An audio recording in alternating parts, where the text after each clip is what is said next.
The Blues Brothers in San Antonio. Tickets on sale now. All right, let's begin with the Huddle Up. I thought this was just a great all-encompassing title. Women doing cool stuff in football. They do be doing. They do be doing that stuff, though. Oh, gosh. Someone take the mics from us right now. But let's start off with this. A female quarterback starts in high school and in their high school homecoming game. Let's go way up north. Way up north to Pewaukee High School in Wisconsin. Senior Ava Matz, shout out Ava, took her first snap at quarterback for the Pewaukee Pirates in their homecoming game last week. The Pirates ended up with a dominant win, 66-6 victory. Let's go. And Miss Ava with multiple scoring drives. How about that? Dude. Now, the article didn't make it clear. I don't think she actually started in this game. I think she's the backup, but she did obviously get to play a couple snaps according to the article. So yeah, I mean, multiple scoring drives makes it seem like she was in for at least a pretty good it might have been one of those things, they get up, like 40 points, and then they're like, okay, here, go, and they didn't stop her. That's really cool. I know. Well, and that's the thing. You always see, I think you see a lot of, like, female kickers, because a lot of them do play soccer as well, so, there's a lot of female kickers. You see a couple running backs. We've talked about a couple of female running backs and wide receivers on this show already, but I don't think I have ever seen a female starting quarterback. Not starting, but a female quarterback. Going multiple drives there. Right. I would say if I had to rank them in order, I would say you're 100% right with kicker. I would probably say maybe throwing them in a safety position is something like either safety or wide receiver, they're going to play one or the other and get to go in on a couple of drives, and that's kind of it. But I don't. Yeah, running back might be difficult due to size and stuff, but yeah, that's a whole nother beast. That's a whole nother beast. But I would say wide receiver and maybe defensive back getting in on a couple of plays at that, because there was the girl down in Mason who played both ways, and she was kind of that hybrid between the wide receiver and safety. Yeah. But you don't see that at QB. Let's go. You absolutely don't. And like I said, they do be doing cool stuff. They do be doing cool stuff, though. Anyways, I liked I actually read the article, and there was a quote on there. The boys on the team were asked about the situation, and they said that they were kind of like, at first they were like, oh, you're playing football. Okay, cool. Mm-hmm. But now they said that they don't think they could see her anywhere else, which is pretty cool. It sounds like they're pretty supportive of her being on the team, which is freaking awesome to me. That's awesome. I mean, a backup quarterback's a backup quarterback. If your main guy goes down, you need someone, and if you find someone that's a female, that's awesome. I would also think that with the opposing team, it would be like, oh, okay, they're putting her in for a play or two. Let's see if she can throw the touchdown pass. And then when she starts torching them, then you're going, woo!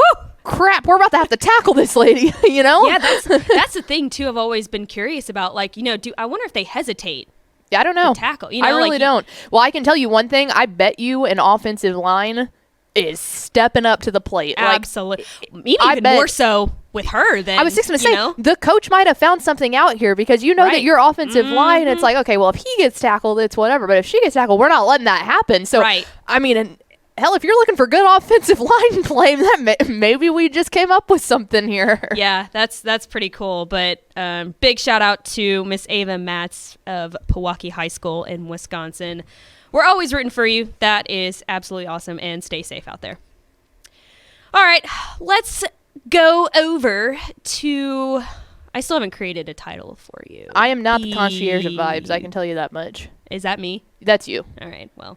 Miss the Texan Live Queen, we'll just keep it at that for now, to give us our Week 8 Texan Live viewing guide. This is a water polo show now. We cover water polo. Yeah. Well, we went to we saw a couple of arenas or pools, I guess you could say. Natatoriums. On Tuesday, we got to visit a couple of those because we're actually going to be streaming some water polo playoff games here in the next couple weeks. So we had to go check it out, and it was pretty cool. Yeah, we're streaming them now. I think we're going to have some on Friday. I think we'll have some more on Saturday. So if you're into water polo or want to learn a new sport, TexanLive.com. But we know you guys are here for the football, so let's get started on that. Tonight, we have 7 o'clock p.m. I think the game of the night is Foster and Manville. We put that on our DCTF top 10 games in the state to watch. This is very, very interesting to see how that district shapes out. I think that these are two teams that we expect to be pretty good that maybe didn't get off to the start that we were originally hoping that they would, and now they've really, really picked it up. And so I'm very interested to see how this game shakes up. Should be a fun, just really weird game. But 7 o'clock p.m. from Freedom Field on Texan Live, that will be tonight. Moving on into Friday, and I have put this schedule together, but I haven't taken the time to really, really look at it, so bear with me here. 7:30 p.m. on Friday, Lindale and Chapel Hill. Very excited about that. Go back to what I was just saying about two teams that we were really high on, and then maybe it was kind of like, okay, I mean, Chapel Hill lost a couple of those first games. Yeah. We're going, are you broken? This was supposed to be a state championship year. Both of them are really kind of cooking now, so I'll be excited to see that. We'll give a shout out to Ishmael Johnson. Wimberley taking on Manor New Tech. We have his high school in Manor New Tech on Texan Live, so he should be excited about that. But I think the headline here will be the game that we have up here in the DFW. We will have Alito taking on Burleson Centennial. And it might sound weird because you might be going, okay, why in the world is that? Like, Alito just blows past people in district. They have the longest Texas high school football district winning streak in 108 games. They haven't lost since, I think it was October 5th, 2007. They have not lost a district game. 108 game streak is legitimately on the line here, because if you'll go back to last week in District 3 5A Division 1 when realignment came out and Denton Ryan and Alito were in the same district, we had been talking about the Week 9 matchup deciding everything in that district. It's going to be the game that everyone in the state has their eyes on. Well, Burleson Centennial last week went down and took down Ryan. Hello, Spartans. And there you go. And if you haven't been paying attention to the scope of Texas high school football, that might have come as a surprise. Denton Ryan, what must have went wrong? Who got hurt?